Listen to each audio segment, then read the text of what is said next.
तीर्थ गए से एक फल, संत मिले फल चार, सतगुरु मिले अनेक फल, कहे कबीर विचार।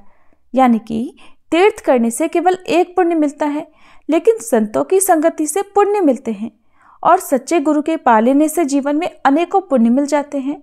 हरे कृष्णा। आप सभी का दिन शुभ और मंगलमय हो। आज आप सुनेंगे मार्गशीर्ष मास महात्म्य का अंतिम अध्याय, जो कि 30वां अध्याय होगा। आप सबने अब तक हमारे चैनल पर जितने भी अध्याय सुने हैं और जिस तरह से भी आपने कमेंट्स किए हैं, उन सब के लिए आपको बहुत बहुत धन्यवाद। आज मार्गशीर्ष पूर्णिमा है, इसके लिए भी आप सभी को पूर्णिमा की ढेर सारी शुभकामनाएं। आज दिनांक है 15 दिसंबर रविवार और पूर्णिमा तिथि जो कि 14 दिसंबर शनिवार को शाम 4:59 से प्रारंभ हुई है, आज दोपहर 2:31 पर समाप्त होगी। इस बार पूर्णिमा तिथि 2 दिन रहने के कारण कुछ लोग एक दिन पहले यानी 14 दिसंबर को भी उपवास रख सकते हैं, क्योंकि पूर्णिमा का व्रत स्नान दान सुबह उदया तिथि में जिस समय सूर्योदय के समय पूर्णिमा तिथि विद्यमान होती है उस दिन किया जाता है। तो ऐसे में रविवार के दिन ही पूर्णिमा का उपवास रहेगा, लेकिन शाम के समय जो चंद्र देवता की पूजा की जाती है, इस कारण से जब भी पूर्णिमा 2 दिन पड़ती है तो बहुत से लोग एक दिन पहले ही व्रत रख लेते हैं। व्रत आप दोनों ही दिन रख सकते हैं, लेकिन स्नान दान 15 दिसंबर रविवार को ही किया जाएगा। आज सुनिए मार्गशीर्ष मास का अंतिम अध्याय। अगर हमसे भजन नहीं हो पा रहा है तो भी हमारी भगवत प्राप्ति निश्चित है, क्योंकि अगर प्रभु से हमारा संबंध दृढ़ है और अगर संबंध दृढ़ है तो हर सांस में भजन होता ही होता है। और भगवान संबंध का निर्वाह जरूर करते हैं, संबंध की लाज जरूर रखते हैं। विठल नाथ जी यानी गोसाई जी ठाकुर जी के प्रति वात्सल्य भाव रखते थे। जिन जिन लोगों के घर पर ठाकुर जी हैं तो किसी न किसी भाव से आप उनकी सेवा जरूर करते होंगे। तो ठाकुर जी के प्रति जो गोसाई जी का भाव था वो वात्सल्य भाव था। अपने पुत्र की तरह वो ठाकुर जी को मानते थे। आप ठाकुर जी को क्या मानते हैं, कमेंट करके जरूर बताइएगा। एक बार विठल नाथ जी श्रीनाथ जी को दूध पिला रहे थे। ठाकुर जी ने एक घूंट दूध पिया और कटोरा हटा दिया। तो उन्होंने पूछा, क्या हुआ? ठाकुर जी ने कहा, इसमें आपने बहुत सारी मिश्री डाल दी है ना, दूध बहुत मीठा हो गया है, अब मुझसे ये नहीं पिया जा रहा। तो विठल नाथ जी ने जिस तरह से एक पिता कहते हैं उस तरह से कहा। पिता के समान वो उन्हें समझाने लगे कि बेटा कोई बात नहीं, आज इसे ऐसे ही पी लो। अब तो जिस तरह से एक नन्हा सा बच्चा अपने पिता की बात मानता है, ठाकुर जी ने भी मुंह बनाते हुए दूध पी लिया। अब अगली बार विठल नाथ जी ने दूध में कम मिश्री डाली, क्योंकि उन्हें पता था उनके लल्ला उनके ठाकुर जी ज़्यादा मिश्री वाला दूध पसंद नहीं करते। अब की बार भी ठाकुर जी ने एक घूंट दूध पिया और कटोरा नीचे रख दिया। अब की बार विठल नाथ जी ने पूछा, क्या हुआ? अब की बार तो मैंने मिश्री बहुत कम डाली थी। तो ठाकुर जी कहने लगे, आज तो दूध फीका है। अब विठल नाथ जी ने कहा, तब तो ऐसे ही पी लो। उन्होंने ठाकुर जी को बहुत दुलार किया, बिल्कुल वैसे ही जैसे अपने किसी बालक को समझाते हुए उनसे किसी बात को मनवाते समय हम उन्हें दुलार करते हैं। तो इसी तरह से विठल नाथ जी ने ठाकुर जी को खूब दुलार किया और उनका दुलार पाते ही ठाकुर जी ने सारा दूध पी लिया। अगली बार विठल नाथ जी ने दूध और मिश्री अलग अलग करके ठाकुर जी को दे दी, क्योंकि विठल नाथ जी ने मन ही मन सोचा कि जब भी मैं दूध में मिश्री डालकर ठाकुर जी को देता हूँ तो कभी वो मिश्री ज़्यादा होने का बहाना बना देते हैं, कभी कम डालो तो कहते हैं आज दूध फीका है। बार बार बहाना बनाते हैं और मुझे परेशान करते हैं। तो आज मैं दूध और मिश्री अलग अलग ही दे देता हूँ, जितनी इच्छा होगी उतनी मिला लेंगे खुद ही। अब जब ठाकुर जी ने देखा कि आज तो उन्हें मिश्री वाला दूध ना देकर दूध अलग और मिश्री अलग अलग दी गई है, देखकर ठाकुर जी कहने लगे कि आज ऐसा क्यों किया आपने? तो विठल नाथ जी कहने लगे, ऐसा इसलिए किया क्योंकि मेरे द्वारा मिलाई हुई मिश्री आपको पसंद जो नहीं आती, इसलिए आज खुद ही मिला लो। ठाकुर जी कहने लगे, मैं तो आपका बालक हूँ और बालक को दूध में मिश्री मिलाना थोड़ी आता है। ऐसा कहकर दौड़कर वे विठल नाथ जी की छाती से लिपट गए। अब ठाकुर जी ने पूछा, उन्हें लगने लगा कि विठल नाथ जी अब नाराज हो गए हैं, तो बड़े प्रेम से पूछने लगे, आप मुझसे नाराज हो गए क्या? अच्छा एक काम करो, आप ही मुझे मिश्री घोलकर दूध पिला दो, मैं तो आपका बालक हूं ना, मैं पी लूंगा। ठाकुर जी की बात सुनते ही विठल नाथ जी के तो आंसू निकलने लगे। अब देखिए ठाकुर जी कैसी कैसी लीलाएं रचते हैं, किस किस तरह से शरारत करते हैं, विठल नाथ जी को वो किस किस तरह से सताते हैं। ऐसा करना विट्ठलनाथ जी को भी अच्छा लगता है और ठाकुर जी को भी खूब पसंद आता है। एक दिन विट्ठलनाथ जी ने ठाकुर जी को सुलाने के लिए उनकी शैया और बिछौना तैयार कर दिया। तो ठाकुर जी कहने लगे मुंह बनाकर, ये शैया ठीक नहीं है। विट्ठलनाथ जी ने देखा ठाकुर जी को पसंद नहीं, और जो चीज ठाकुर जी को पसंद नहीं वो काम भला विट्ठलनाथ जी कैसे कर सकते थे। झट से गए और दूसरी शैया ले आए। अब की बार ठाकुर जी कहने लगे, शैया तो ठीक है लेकिन बिछौना ठीक नहीं है। और अब की बार विट्ठलनाथ जी दूसरा बिछौना लेकर आ गए। ठाकुर जी ने देखा बिछौना और शैया तो ठीक है, अब क्या कमी निकालें इसमें। खूब देर तक ध्यान से देखा और फिर कहने लगे, बाबा ये रंग मुझे बिल्कुल पसंद नहीं है। विट्ठलनाथ जी ने देखा तो उनकी पसंद का दूसरा रंग का बिछौना ले आए। अब ठाकुर जी बार बार अलग अलग बहाने बनाकर उस शैया पर सोने से मना करने लगे। शाम से रात हो गई, आधी रात बीतने को आई और ठाकुर जी सोने को तैयार ही नहीं। गोसाई जी मेहनत करते करते उनकी पसंद का कभी शैया कभी बिछौना ला लाकर पसीना पसीना हो गए। उन्होंने कहा, आपको कौन सी शैया और कौन सा बिछौना पसंद आएगा? ठाकुर जी तो कहने लगे, मैं तो आपकी गोद में सोऊंगा। बस गोसाई जी ने उन्हें झट अपने हृदय से लगा लिया और फिर तो ठाकुर जी बिना शैया बिना बिछौने के उनकी गोद में आराम से रात भर सोए। अब एक बार क्या हुआ कि गिरिराज गोवर्धन जी से एक बंदर आया और उसने आकर ठाकुर जी को डरा दिया। नन्हे से ठाकुर जी रोने लगे झटपट। गोसाई जी उस समय सेवा में थे। ठाकुर जी भागकर उनकी गोद में आ गए और कहने लगे, इस बंदर को भगाओ यहाँ से, मुझे इस बंदर से डर लग रहा है। गोसाई जी ने मन ही मन सोचा कि आपने तो बड़े बड़े भयंकर राक्षसों को मारा है, राम अवतार में आपके साथ वानरों की ही तो सेना थी और आप आज एक बंदर से डर गए। मेरी तो कुछ समझ में नहीं आ रहा।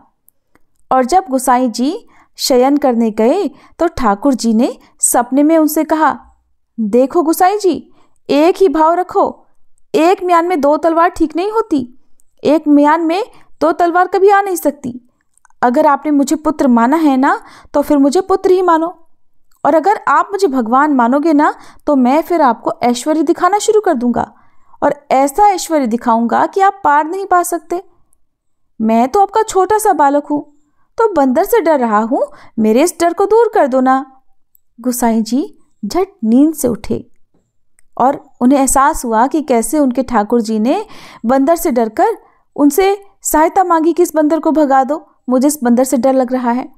अब गोसाई जी के हृदय में वात्सल्य जाग आया और उन्होंने ठाकुर जी को गले से लगा लिया। तो ऐसे हैं ठाकुर जी। अब एक बार गोसाई जी के यहाँ चूड़ियाँ पहनाने वाली आई तो गोसाई जी ने कहा कि मेरी सारी बहुओं को चूड़ियाँ पहना दो और हाँ, पैसे मुझसे ले लेना। गोसाई जी के 7 पुत्र और उनकी 7 पुत्र वधुएं थीं। उन्होंने ये नहीं कहा कि मेरी 7 बहुओं को चूड़ी पहनाओ, उन्होंने तो ये कहा कि मेरी सारी बहुओं को चूड़ी पहना दो। अब देखिए हुआ क्या कि उनकी 7 बहुओं ने तो चूड़ी पहनी और उसके बाद श्री जी श्री राधा रानी ने भी अपने हाथ आगे कर दिए। अब जैसे ही उस चूड़ी पहनाने वाली ने श्री जी के हाथ देखे तो उनके हाथ देखते ही वो तो आनंद मगन होकर रोने लगी। सोचने लगी कि इतने सुंदर इतने कोमल हाथों में पहनाने के लिए तो चूड़ियाँ हैं ही नहीं मेरे पास। अब श्री जी ने चूड़ी वाले को इशारा किया, अरे क्या देख रही हो, पहनाओ ना चूड़ियाँ। फिर तो उसने जो जो श्री राधा द्वारा इशारा हुआ उसके अनुसार ही रंग बिरंगी चूड़ियाँ उन्हें पहना दी। अब जब वह गोसाई जी के पास पैसे लेने गई तो उन्होंने तो 7 बहुओं के हिसाब से पैसे दिए। तो चूड़ी वाली कहने लगी कि आप 7 बहुओं के पैसे दे रहे हैं, अरे 7 नहीं 8 बहुओं के पैसे दीजिए। उसने कहा कि मैंने तो आपकी 8 बहुओं को चूड़ियाँ पहनाई हैं। और फिर वो श्री जी की सुंदरता का वर्णन करते करते रोने लगी। गोसाई जी को कुछ समझ में नहीं आया और उन्होंने झंझट से बचने के लिए पैसे दे दिए। वो सोचने लगे कि इस चूड़ी वाली को पैसे ज़्यादा चाहिए होंगे इसलिए बहाने बना रही है। अब जब इधर गोसाई जी रात में सो रहे थे तो श्री राधा ने उनसे कहा कि अच्छा एक बात बताइए बाबा, आप उस चूड़ी वाली से क्यों झगड़ा कर रहे थे? क्या आप ठाकुर जी को अपना पुत्र नहीं मानते? अगर आप उन्हें पुत्र नहीं मानते तो फिर तो मैं भी आपकी बहू नहीं हुई, और अगर आप उन्हें अपना पुत्र मानते हैं तो आप ही बताइए, क्या मैं आपकी बहू नहीं हूँ? अगर आप उससे कहते कि मेरी सातों बहुओं को चूड़ी पहना दो तो मैं नहीं जाती, लेकिन आपने तो ये कहा कि मेरी सारी बहुओं को चूड़ी पहना दो, तो बस मुझे तो आपकी बात माननी थी। मैं भी गई और मैंने भी चूड़ियाँ पहन ली। अब गोसाई जी तुरंत नींद से झटपट उठे और फिर बैठे बैठे रात भर रोते रहे कि हमारी लाडली जू कितना भाव स्वीकार करने वाली हैं। अब यहाँ पर साधकों के लिए एक बात का ध्यान रखना बहुत जरूरी है। यदि आप गुरु प्रदत्त भाव के अनुसार और गुरु प्रदत्त संबंध के अनुसार सेवा करेंगे, यानी जो मार्ग आपके गुरु ने आपको दिखाया है, जो दीक्षा आपके गुरु ने दी है, उसके अनुसार यदि आप ठाकुर जी की सेवा करेंगे तो आपकी वो सेवा बहुत जल्द सिद्धि हो जाती है और आपके आराध्य देव आपसे बातें करने लगेंगे, जैसे विट्ठल नाथ जी के ठाकुर जी से बातें करते हैं, उनके साथ लीलाएं करते हैं, उनसे मान मनुहार करवाते हैं।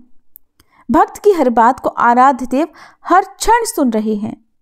गोसाई जी की बात सुनकर श्री जी झट चूड़ी पहनने चली गई। हमारा प्रभु के लिए जो भाव है, जो संबंध है, वो दृढ़ होना चाहिए। भक्त और भगवान के बीच में एक जो झिझक होती है वो नहीं होनी चाहिए। आप अपने भगवान को, अपने ठाकुर जी को ऐसे पूजो जैसे आपके घर में कोई नन्हा सजीव बालक हो, जैसे उस बालक की जो जो आवश्यकता हो, उसे क्या अच्छा लगता हो, क्या अच्छा नहीं लगता हो, इसी तरह से आप अपने ठाकुर जी की सेवा करो। ठाकुर जी आपसे उसी तरह बात करेंगे जैसे विट्ठल नाथ जी से किया करते थे। तो हम जैसा गुरुदेव जी द्वारा भाव अपने मन में रखेंगे, वैसा ही अनुभव हमारे आराध्य देव हमें करवाएंगे भी। अब एक बार विट्ठल नाथ जी ठाकुर जी को भोग लगा रहे थे, तो उन्हें भोग में तिनका दिखा।